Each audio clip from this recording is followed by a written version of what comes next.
Hello, this is Max Weerbrink from Remasters Eyewear. Today I wanted to show how to model a gyroid.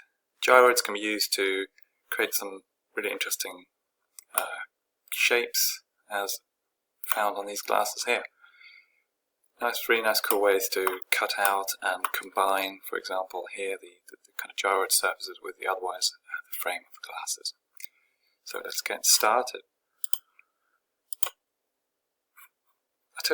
With this gyroid I started out with creating a bunch of references in the shape of some boxes. So the big outer box is one unit of gyroid that you could pattern, and then the smaller one here is one part of it which you have to pattern but also turn and flip around. Take this a bit further.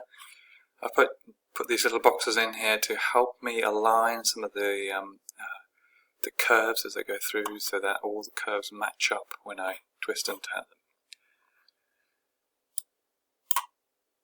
So here comes the bit where I have created a surface which follows the overall shape of the gyroid, which is kind of a repeating wave.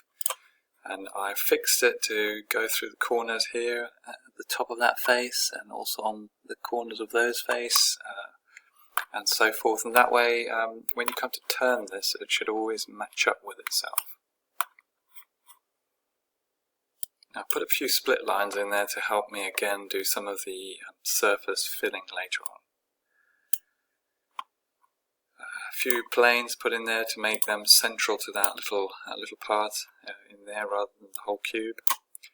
And then this curve here I've actually saved as another part, and in this case actually re-imported, but allows me to not have to remodel that every time, but actually make copies of it and turn it and flip it.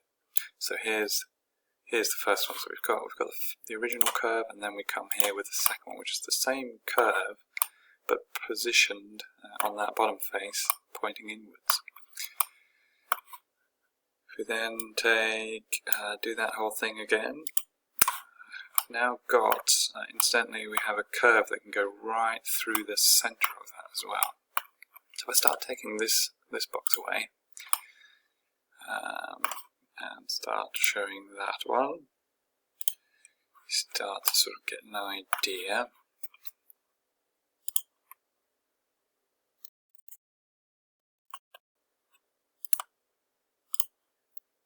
Yeah, so these are intersecting curves. We keep going through doing this exact same thing a whole number of times. So you can see that all of these curves always intersect in the right place. And what I now have to do, or what you now have to do, is to add some surface fill.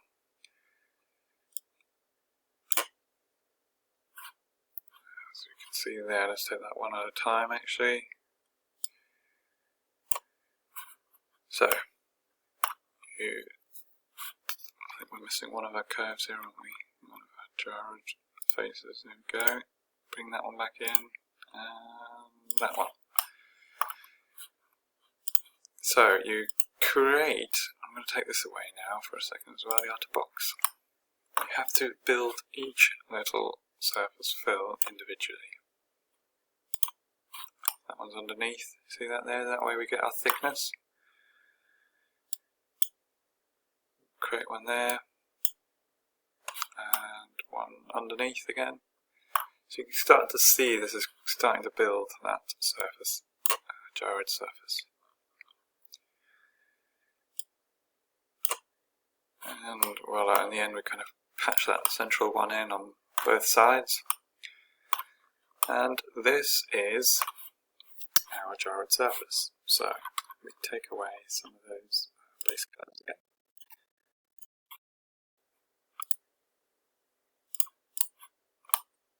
And that's the part. Now comes the tricky bit where you have to, let's first knit it.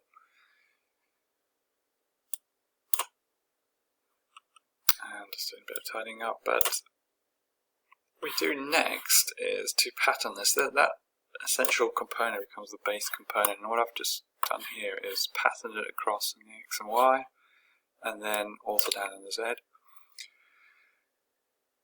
to create those, but these don't actually currently connect. So there comes a very kind of mind-bending thing that took me ages to figure out, which is where we start to rotate and flip some of these. So you can see this one here starting to be turned around so that it is now creating continuous curvature.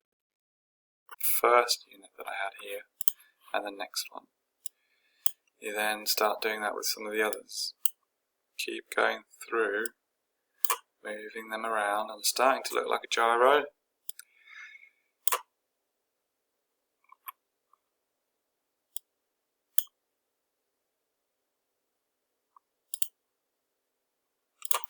And then at the end of it, you have to take away the bits that are overhanging. So, for example, there are bits of gyroid that I've got here. I wanted to keep that corner in there. That's the floating piece. There we go, it's still there, because that becomes, once you start patterning it, you need these two corner pieces.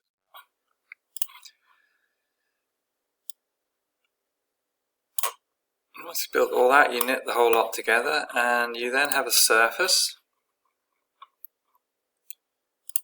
So that's one surface, that's the one side of it, and you have the other side of it.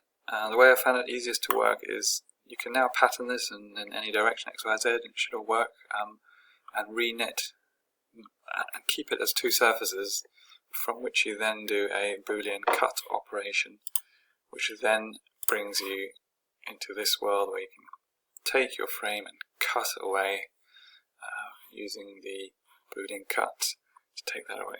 So that was me, that's Max Webrink on Remasters Eyewear, doing some Solidworks Gyroid modelling. Thank you very much for listening.